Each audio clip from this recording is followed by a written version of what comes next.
40 supply in all of that, and Idra was still ahead in supply.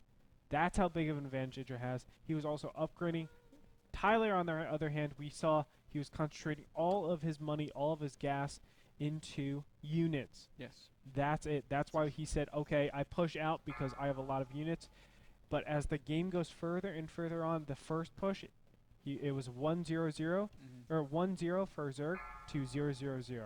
Then the second push, it was 2-0 to 0-0-0. Yeah. And you saw those Hydralisks tear That was through incredible. those stalkers. Tyler had so many units. I still expected him to win because he was blinking very well and making great use of his units. One thing that I think is really important, especially for Protoss players that are watching from home, is Tyler's omission of the Forge in his play all day long today. You know, he's shown us that you can defend the Roach Speedling all in without cannons, and Protoss players have shown us, or it's kind of been, I think, in vogue to defend that kind of play with cannons and good force field. Tyler doing it with just units and good force field. But by skipping that forge, you're also really setting yourself back in terms of upgrades. Tyler never really adding a forge. I don't know if he built a forge in any of his games today. I don't think so. I don't think so. I just. But think that speaks very clearly. Tyler knows I don't want to be going into very, very late games with you.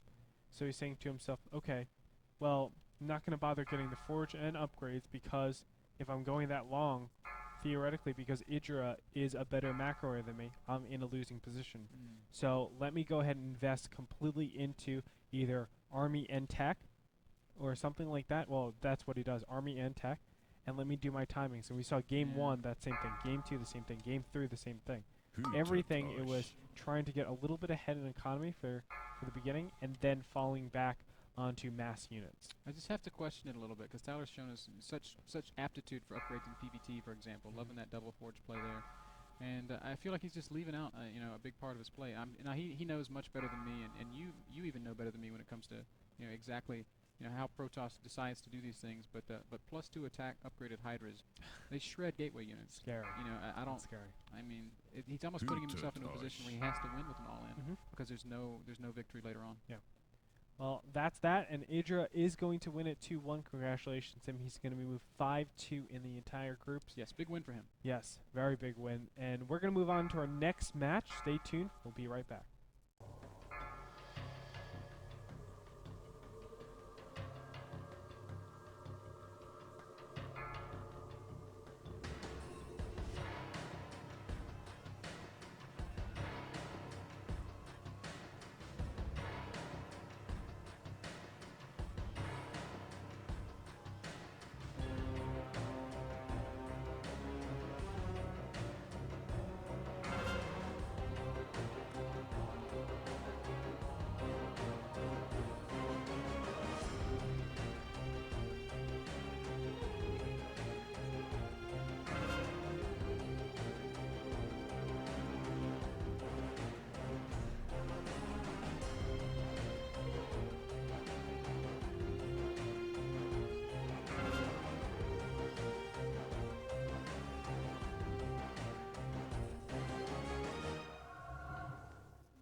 All right, guys. So here we are with Idra Gratz on an awesome win over Tyler there, 2-1 in some pretty epic games. I got to ask you, man, you went hatch first on Xel'Naga Caverns. That in and of itself is bold.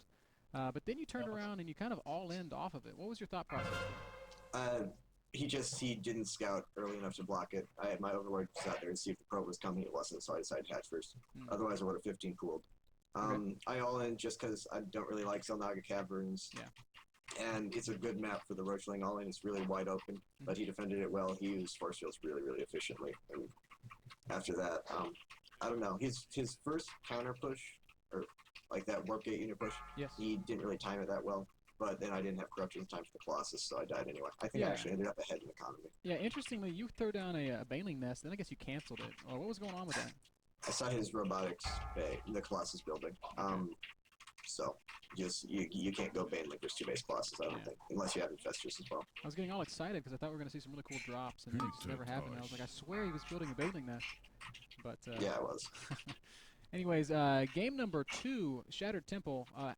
My first question: how do you feel about that map in general? I don't know. I'm kind of okay with it just because it usually leads to macro games. Mhm. But a lot of the Protosses I play with are really, really comfortable with it because it's pretty easy to turtle up on 4 bases. Yeah. And 4 base Protoss PvZ is really strong. Right. So it's okay. It's not my favorite by far. I'd much prefer something like Terminus. Right, and then of course Tyler opened with some Phoenixes, and you scouted that very early, and that opened up a really good Hydra timing. But I was just kind of watching your play, and you seemed like you couldn't make up your mind. Take a third timing attack. Take a third timing attack. Were you having trouble making that decision, and what prompted you to just go ahead and pump units? No, I was going to take a third, but then I scouted he didn't have gas at the second base, so I knew he was going to do a 2 base all in. So then I pulled back and just made units to defend it. But no, I would have taken a third. It's just hard to do on that map because of the rocks. Yeah. And he had better mobility with the Phoenix, so I didn't really want to take the other main. Yeah, I absolutely agree. And then of course the last game on Terminus was so exciting. You got a big macro lead thanks to your Ling run by. And I'm just the crazy thing is you didn't do a whole lot of damage directly. You only killed like 5 probes, but you were able to drone up so hard behind it that even after your drops got so shut down, and I'm sorry to say it, man, but those drops got awful. stuffed. Yeah. But even after that, your macro was just so far ahead. What was the real deciding factor in that game? It was putting down the third hatchery while I was doing the Ling Rush. I saw 1 gas and a Stalker first, so I knew he would either be doing Expo without enough sentries or the 4 gate all in, and Mass Ling is good versus both of it. And I saw the Nexus, canceled the Spine Crawler, and put down the third hatchery while doing the Ling Harass.